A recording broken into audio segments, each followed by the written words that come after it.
Hello? Another. Oh, really? Recording in progress. It's what? Okay. I'll send you Cool. It is 1:23 and we're going to get started. So Thanks we to were all for discussing kind of before Zoom in person, which is a little more important. Here. So basically, Hold on. Dr. O'Brien, this is Donna. Could you ask everybody to move? So there, if there's an Because we're urban. getting feedback from everybody else's. So in this Yeah. case, there was no concern. Can we make sure everybody on Zoom mutes, please? Like, you don't go mute everybody too. Thank you. Awesome. So thank you for being here. Really quickly, I'm going to call it to order, and then the previous minutes were sent out with the agenda. We have one thing I want to get to really quickly before someone has to leave. So I'm told we probably have a quorum, but we will double check in a minute. I've heard, yeah, we do actually. I can see it. So I would entertain a motion to approve the minutes from the June meeting, if anyone has one or makes any correction. motion to approve. Dr. McNamara. Is there a second? I'll second. Thank you, Dr. Shaw. All right. Any opposed to approving the minutes? Hearing none, the minutes are accepted. We're going to skip ahead to new business just briefly because Dr. Cosgrove has to get off the phone in 6 minutes. So Dr. Cosgrove, if you're on. I'm on. Thank you, everybody. I apologize. I have a conflict at 1:30 that I can't miss. So what I wanted to bring up today was the appropriate destination for trauma patients.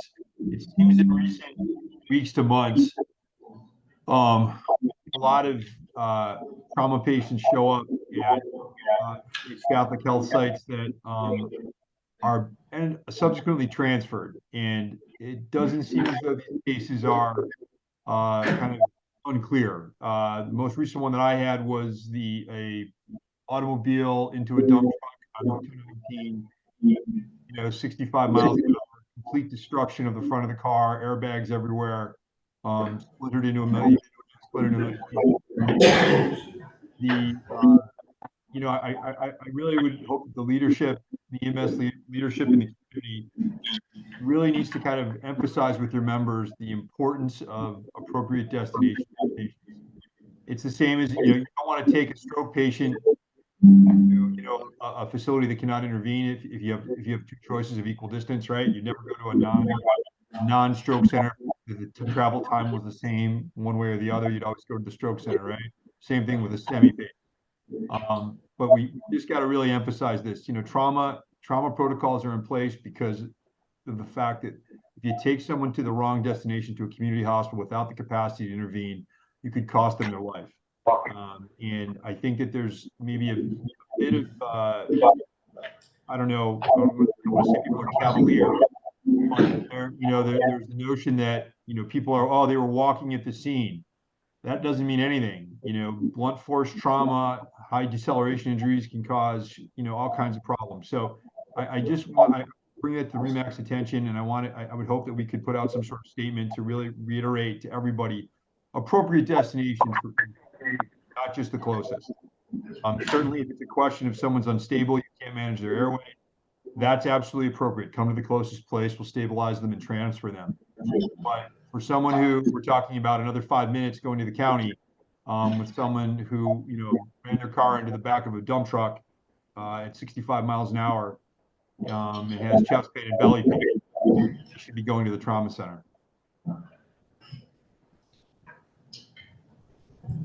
Any comments? Thank you. Any comments from the room? I think, the WREMAC agrees that ideally we would try to triage these people according to field triage criteria and the collaborative protocols.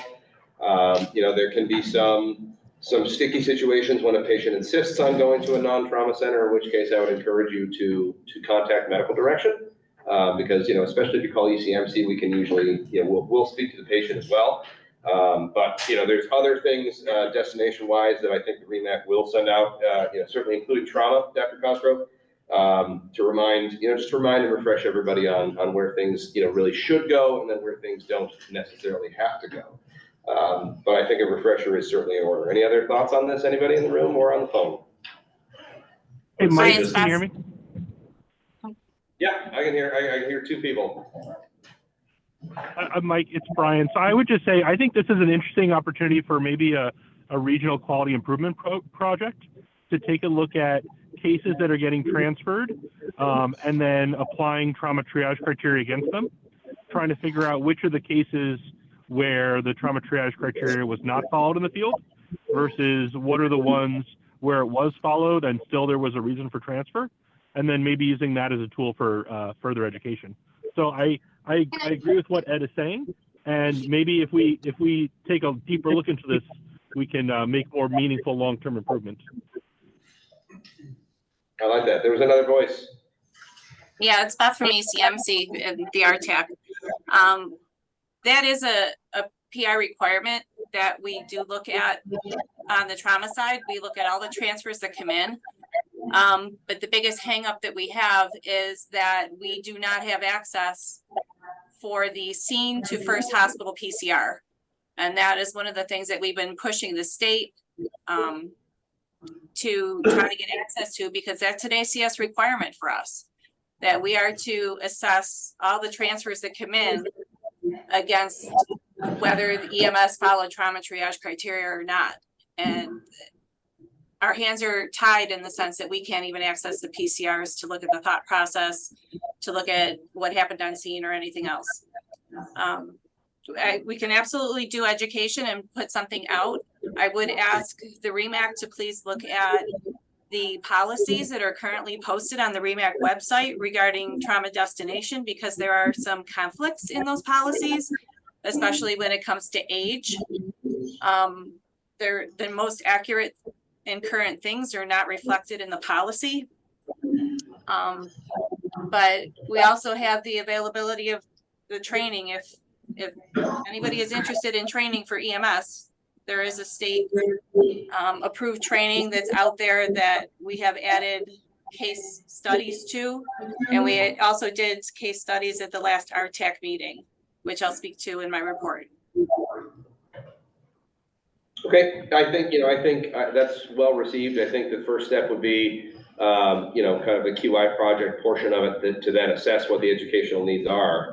So I will work on that and maybe establish a little group to work on it on the side. Beth, I'll certainly involve you in that, and then we can go from there. But I think this is a worthy project, and the region needs to have more more kind of congruence among its own policies, and B, make sure that we're saying the right stuff to all the providers. So I think that's a great job for the REMAC, and we'll move forward with that.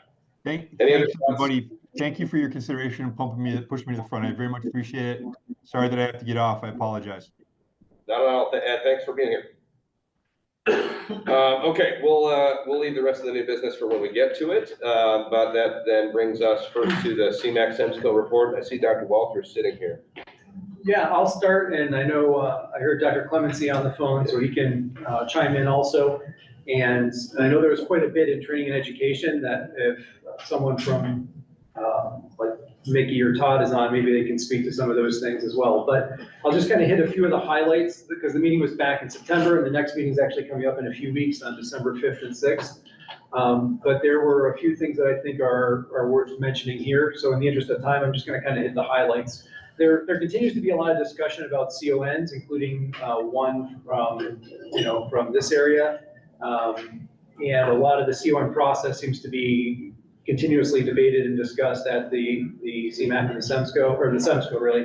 I don't want to go into those things. I'm just mentioning that as a point of interest. You can watch those discussions, or stay tuned to some of those things, or how that may play out in the future. Some of the big things that I think are important for everybody to know, I'll talk about quickly. The first is there have been some changes, proposed changes or continuous changes to the collaborative protocols that we've been working on for the last several months.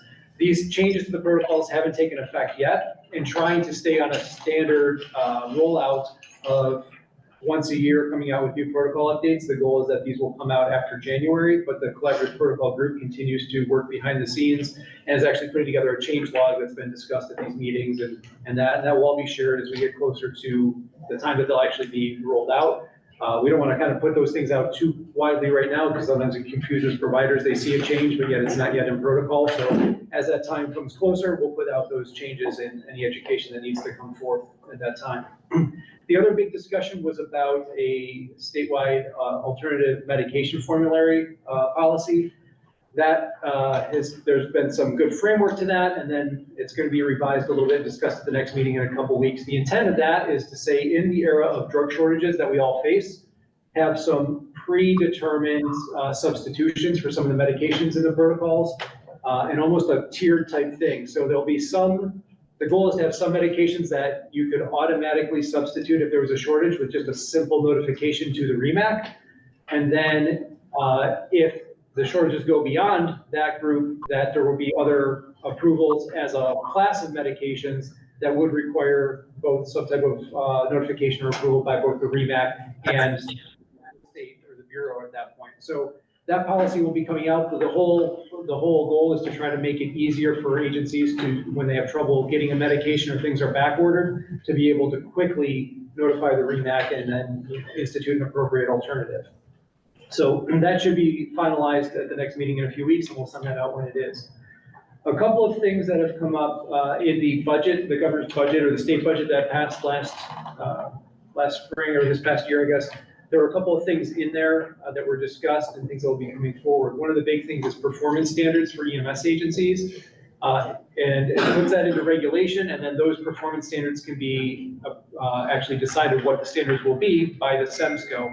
That was sent back to the SEMSCO committees. They have all sent in some suggestions of proposed performance standards. And I believe at this next meeting, we will be approving the goal is for them to approve some of these performance standards. They should be somewhat small, just a handful of them to start and to give a baseline. The whole goal here is to really help agencies benchmark about what a standard is, what you should be doing, and where you fall kind of across the state. It's not necessarily to be punitive, but to try to help agencies benchmark where they're supposed to be. So we'll have some more discussion at the next meeting, and those should hopefully be, we'll have some information to share after that. Along those same lines, there's continued discussions about QA metrics, which are somewhat separate, but related to the performance metrics of looking at QA. Down the road, there should be availability from what the state says for every agency to be able to log in, hit a button, pull all the data from the electronic PCRs that you're putting in, and look at things like the NEM score quality indicators and some other state indicators with just a click of a button of what your percentage of compliance is in your agency, where the region or the state falls and things, and would give us the ability to look at things from a more regional QI perspective, which I think would be good.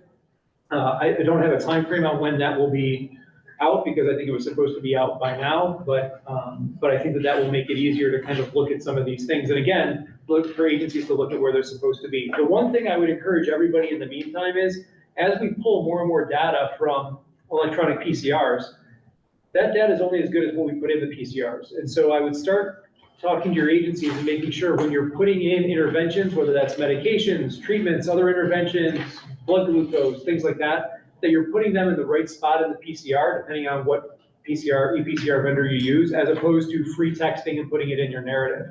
If you free text it, right, when you run a report, it doesn't pull that glucose, for example. So if you look at, what percentage did you do of blood glucose on a potential stroke patient, and you always write it in your narrative and you don't actually put it in the proper place in the ePCR, it won't pull that data and it'll make your numbers look terrible, even though you're actually doing that. So this is kind of my reminder for all agencies to kind of look at that in their QA process, to look at how they're documenting and start making those changes now so that you don't see those numbers, artificially lower than they should be for things you're really doing.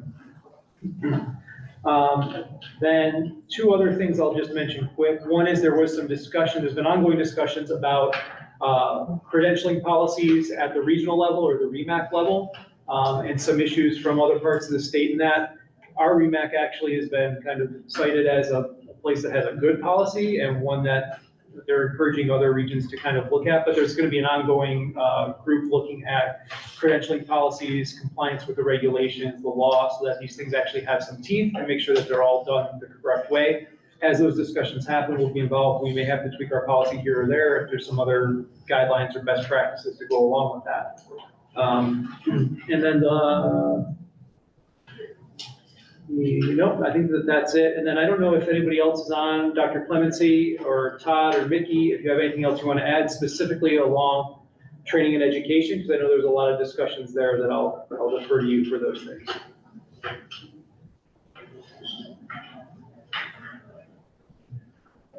They're both on. Okay, so Mickey was unable to attend the call today.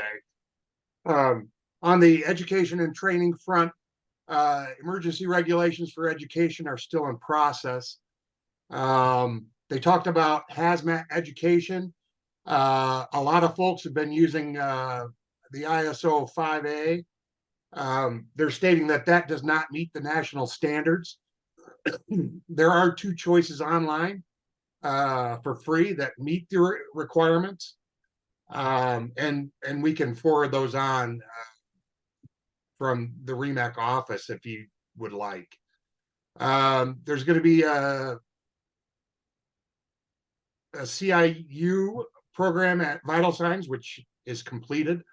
And the other thing I have on the notes that garnered a significant amount of discussion was the sunsetting of the critical care level.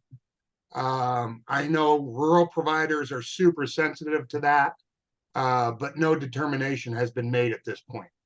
And then finally, the practical skills exam for the paramedic original will be discontinued as of 7/2024. And that's all I have in my notes.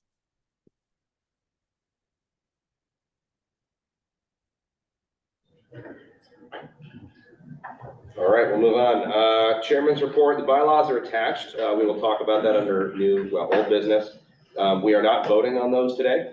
This is just to be sent out. So you have at least until January meeting before we hopefully adopt those. There are a couple changes I'm aware of that I promised, and then a couple that were raised, and we will discuss those in a bit. Excuse me. I too want to remind everybody, all the hospital partners in the region that just effective July 1st, 2024, everybody needs to be recording medical direction calls and make those available to the WREMAC QI committee if requested. Plenty of time yet to go, but just putting it back on the radar. And then in terms of, destinations and hospital emergency department capacity, I've heard, through the grapevine and also some direct knowledge of a couple different situations, and I'm not singling out any facility, but, facilities that say, our cath lab is down, our CT scanner is down for 8, 10, 12, 24 hours, whatever the case is. And then they're trying to discourage EMS from bringing patients to that emergency department. That is not okay. If you're open, you're accepting patients unless you've contacted the state hotline and you're actually formally on diversion. Diversion is still a request / strong suggestion, right? If somebody is already pulling onto your property with a sick patient, they're there now, and that's somebody you're going to see. I know everyone's doing their best. We have staffing issues across the board. ECMC, Buffalo General, I can't imagine all of our partner hospitals aren't feeling the same pinch at times. But remember, there are mechanisms by which you can try to turn the faucet off or at least slow the flow. But kind of the idea of like a soft diversion where you're just putting word out to EMS providers not to bring people there is not the best way to maintain an effective system. So if we can all just do our best, that would be awesome. If the WREMAC can help at all, let us know. Certainly, I see Lisa's here. Certainly if the state, the regional office can help, or you have questions, they're an excellent source of information. So let's try to stay ahead of things as best we can. That's all I've got. We'll move on to Trauma Advisory Committee, and I know Beth is on Zoom. Beth? Hello. The RTAC meeting was held on October 18th. We heard a presentation from Dr. Amy Eisenhower on pediatric readiness and the expectations for all hospitals in the region. Resources and links were shared. All hospitals should have an ED PEC and complete the application process through the New York State EMSC program. The October STAC meeting highlights were shared, which included a PIA project related to hip fracture outcomes at level 3 centers. We discussed a geriatric fall lift assist study that was being done in Rochester, which showed lack of full assessments for sign-offs and the high rate of new medical diagnosis, admissions, and refalls in that population. We discussed challenges to getting those first hospital PCRs, pediatric readiness, and the field triage guideline educational rollout. At the RTAC meeting, we reviewed data including annual incidents of falls, motor vehicle collisions, and firearm traumas by county. Also discussed Niagara County data of trauma patients who drove to the ED versus arriving by EMS. 4 case reviews were done, 3 adults and 1 from Oshai. They actually were all adult. The pediatric case was a 20-year-old Amish buggy crash where the patient requested to go to Oshai instead of the adult center, and they were taken to Oshai without pre-notification. 3 adult cases, 1 involved a transfer delay in which a CT was done at the first facility with hypotension in the patient. The second case in which crews felt that they were inappropriately sent to triage. Review showed that crews actually did not report hypotension or changes in condition in their pre-hospital notification. They only reported the fixed vital signs after administering fluid and other treatments. And just as a reminder that we are not aware of your med direction calls if the med direction calls go elsewhere other than ECMC. And the trauma centers, Oshai and ECMC, want to remind EMS to pre-notify as you leave the scene and update with changes as needed. The Q2 compliance for early pre-notification within 3 minutes of leaving the scene was 57%. That's all I have. You know, I would add on to that third bullet point, right? When you're calling in a pre-notification, please try to remember, and we're working on trying to remember to ask, but please give us your lowest blood pressure that you have, right? Even if it's better now, even if it was okay at the beginning and then it got bad and now it's better, that affects how we activate traumas. You know, those of you that drop people off to me in the trauma bay, you've heard me ask, what was your lowest blood pressure? So that just helps us out, and we'll try to do our best to remember to ask. Because, you know, we want to try to get it right and get the right services ready for the patient, standing there ready when you get there. Thank you, Beth. All right, moving forward, we don't have a nurse advisory committee report or representative, so that brings us to program agencies, and we'll start with STEM. Is Alicia or Donna? Hi, we're both here. My report was attached in the to the agenda, but a few things to note. Donna served on the finance committee for SEMSCO, and they did a nice, well, I don't know if I would say nice. They have some results from their salary survey, and they're kind of summarized at the top of my report. So if you want to take a look at that, there's some, I guess, alarming results about the future of the EMS workforce, which is not great to see, but at least we're aware. Also, we have been, as everyone knows, we've been working on distance learning equipment and installing it at new locations. So we just installed it at 2 more locations. And lastly, well, I guess since we haven't met in a while, we did hold our EMTB Academy this summer. We ended up with 12 students who were eligible to test. That was great. The paramedic program is still continuing. Many of the students are entering phase 3 of doing their preceptorship, and they're getting ready to test in the next couple months. Then lastly, we have a stroke care presentation upcoming next month. And then I do have one addition for, in addition to the one that Karen already sent out, for a medical director change from Dr. Ryder to Dr. Farney for AE Crandall Hook and Ladder. And I did email you that, Karen, so you have that, but I just wanted to say it while I was unmuted. That's the end of my report. Thank you. Written down for our approvals. I appreciate that. All right, UBMD, Rob and Mike. Good afternoon. So We made some changes to the credentialing portal. We actually added a option in the agency demographics for the CLIA license.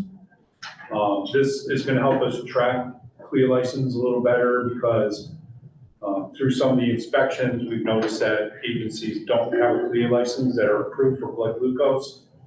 And that's a problem because we don't get notified. So we ask the agencies to go in there and update that information, and that will help us track that a little better for the agency as a kind of a secondary or tertiary reminder. We continue to work on maintaining agencies, either CONs or BLSFRs. During the renewal process of that, you have to renew your vehicle certifications if you're a BLSFR, as well as you always have to submit a new 5136 for the data in case there were any changes. As far as the MURU app goes, we did have a request since the last meeting by Catholic Health to update some information regarding Kenmore Hospital, which was done. In addition, we cleaned up some of the information related to the new Lockport facility and had the old one removed, so that way there is hopefully no confusion. There was the Vital Signs Conference that was held in Syracuse. The next year's is actually slated for Rochester, so keep an eye out for more information in the next coming months regarding that. We continue to work with our recruitment and retention website. We have been able to see more and more interaction, and we continue to push on that, hopefully in order to partner individuals that are interested to agencies within their home area. The big one that we've encountered over the last couple months is our pre-inspection program. So we've had some conversations with the state reps in regards to our pre-inspection program, have had some feedback, and as a result of that, we are kind of working on revamping our program. We want to make it clear that it's still there, but there are certain things we've been asked not to do. So we are working to accommodate that so that we can still fulfill our role to the agencies without angering the DOH guys. So we continue to work on that. Lastly, Mike has kind of revived our EMS agency leadership program. We understand that this is kind of the time of the year for agencies to do their elections. So what we're looking at is really kind of starting to push more on getting that program out there sometime after the first of the year when some of these elections die down. Just to let agency leaders, EMS agency leaders know a little bit about some of their responsibility and some things that they should be aware of in regards to that. So once we kind of get to the first of the year, if your agency is interested in hosting that, please get in touch with Mike and we'll work on making that happen. And as Dr. Walters mentioned, the next state meeting is the 5th and the 6th. Hopefully we could bring back some more continued positive news towards growing EMS in the state. So that's the end of my report. Thanks. Subcommittee reports. Anything from collaborative group, Dr. Walters? No, just about the ongoing changes in the change log, and when we get closer to when those will take effect, then we'll publicize those and put on any education that's needed. Very good. QI committee, I don't know if Dr. Borton's on, but I know Dr. Tanaka is on. Nothing to report. All right, thank you. The ad hoc medical direction committee, chaired by Dr. Walters, has completed its work. And we thank you for that. And as such, the committee will now, effective now, be dissolved by the direction of the chair. So thank you very much, sir. Which brings us to the Interfacility Transport Committee that has a report. Todd?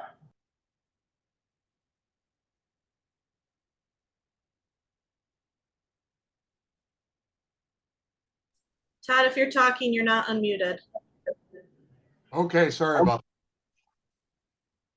So, Mr. Chairman, I would like to present our initial draft of the interfacility transport protocols that the committee is recommending.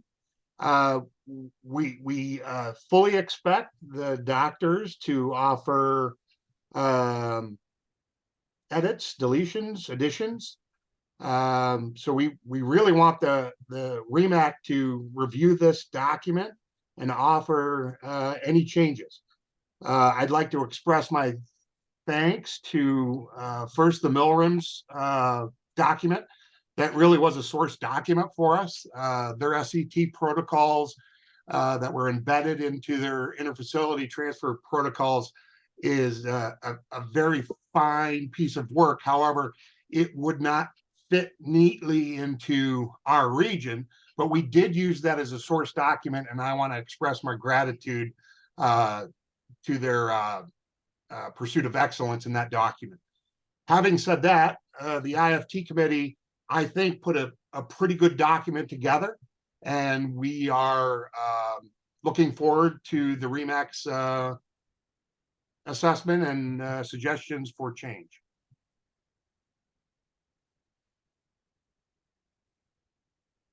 I presume that, Mr. Chairman, that you will disseminate that to all WREMAC members so we can have further discussion at the January. Yeah, I'm gonna keep it a secret. Yes, no, thank you very much to you and the members of your committee. I will ask Karen to disseminate those so we can discuss them in length at the January meeting. So that'll be a good one with both bylaws and the IFT protocol draft. We're not under pressure to approve them. We want to make sure we get it right and make sure it's the right fit for the region. So I'll make sure those get sent out, which will give us a couple months to mull them over and take a look and have suggestions, comments, concerns, deletions, additions, changes ready to discuss in January. Does that sound good to you, Todd? Outstanding. And Thank Dr. you, sir. Ryan, this is Alicia. Just to follow up on that, when we shared it with the group, they did have a few little comments. So the version you have, I have an updated version with some of the comments incorporated. So I'll send that to you if you want to wait for that one before you distribute it. That's fine. Thank you very much. I'll wait to get it. All right, thank you. Perfect. All right, moving on to old business. So we'll start with the bylaws review. So those were sent out with the agenda. There are a couple important changes that I will just mention up front that were inadvertent omissions on my part. The first of which is under membership. There's going to be a subsection C adding the regional council representatives that were not meant to be excluded from voting at the WREMAC. They're important partners in the region and absolutely need a voice here. So I will add the regional council reps as currently represented. And then the other change that we had discussed back in March was reducing the required number of meetings. So this is under Article 6, Section 1. So that's actually going to read at least 4 times per year rather than 6. We felt pretty strongly in March that 4 was sufficient, and if we need to call special meetings, we can certainly do that. There are authorities to do that already. And then a clarification under, what constitutes a quorum, right? For the purpose of determining a quorum, the chair and the vice chair do not count. They only vote in the event of a tie. So I will add language to clarify that as well. Otherwise, this is, if there's comments to share now, please feel free. There's no vote for this today. But, I want to make sure everybody has like a solid 2 months to look it over, digest it. Regional councils can look at it. And then we'll plan to come back, hopefully with a vote in January to adopt and start the calendar year with new bylaws. So if there are important changes or important feedback, please send that to me and to Karen in the interim. So that way we can incorporate it and send out an updated draft if need be. Are there any comments that people want to share today? Dr. Ryan, I just have one thought as I was reading through these. It does specify, I know you're going to change the number of meetings. Yes. But it also specifies the meeting will be on the 3rd Wednesday of selected months. And I know that's typically when we meet. I don't know if we want that included in the bylaws, because there are times when it conflicts with some national conference, state council meetings, and we end up changing it. So maybe not putting that in the bylaws, that, you know, we can have that standing schedule, but I just think it should not be in the bylaws if we do have to move things and violate that. Good point. I will add that. All right, anything else? Any other discussion on the bylaws proposal? Excellent. Okay, we will then table the bylaws draft until January. Brings us to new business. We already covered trauma designation with Dr. Cosgrove, which brings us to our current approvals and notifications of intent. I will read through all of them and entertain a motion to approve them in mass. If we need to break them out separately because there are concerns or objections, please let me know. The first is notification to use tranexamic acid by Wyoming County Emergency Services. A number of medical director changes. All of the following will be moving from Dr. Ryder to Dr. Farney pending REMAC approval. AE Cradle, Hook and Ladder, Town of Cuba Ambulance Service, Belfast Fire, Independence Emergency Squad, Richburg Work Fire Department District Ambulance, Rushford Fire, Wellsville Volunteer Ambulance Corps, William P. Brooks Hose Company number 1, Eggertsville Fire is going to be moving not from Dr. Ryder, but from me as the REMAC chair, de facto medical director, to Dr. Mangione. Level of care change, Casadega Volunteer Fire Department, Village of Mayville Fire, West Seneca Fire number 2 from BLS, to BLS Transport. CPAP approval for Wyoming County Emergency Services and Darien EMS. BLS 12-lead approval for Wyoming County EMS, Emergency Services and Darien EMS. Syringe epinephrine for Lilydale Volunteer Fire Company and blood glucometry for Angola Fire. So if there's a motion to approve those in mass, I would entertain it. Otherwise, we can do them one by one. I'll make the motion. Dr. Walters, is there a second? Second. Dr. McNamara. All right, so we'll start with on the phone. Any objections? Any nays?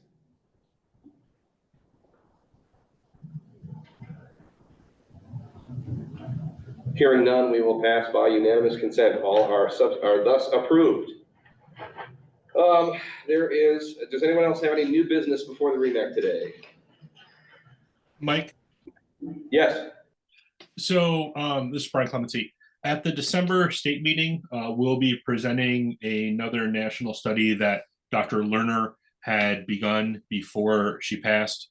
We are looking at the treatment of pediatric asthma patients with a bundle of care that looks very similar, if not almost identical, to the current collaborative protocols, which I think is some nice external validation that our collaborative protocols are doing the right thing. At the state meeting, there is going to be a review of the study, partially to answer the question, does it need approval at the state meeting? Because it's not really a substantial change to the protocols. I would ask that the chair review the study and write a letter of support in case the state meeting determines that it does need formal approval. That seems reasonable to me. Does anybody have any objection to me doing so on behalf of the region? All right. Hearing none, then I will take that as a direction from the REMAC to issue such a letter once I review the protocol.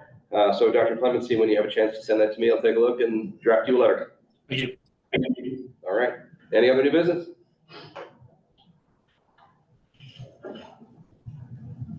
Remarkable. Hearing none, the time is 2:01, and I would entertain a motion to adjourn until January. Dr. Shaw, is there a second? All right, we are adjourned. Thank you all for being here. Happy Thanksgiving, happy holidays. Reach out if you need anything in the meantime. Otherwise, we will see you in January.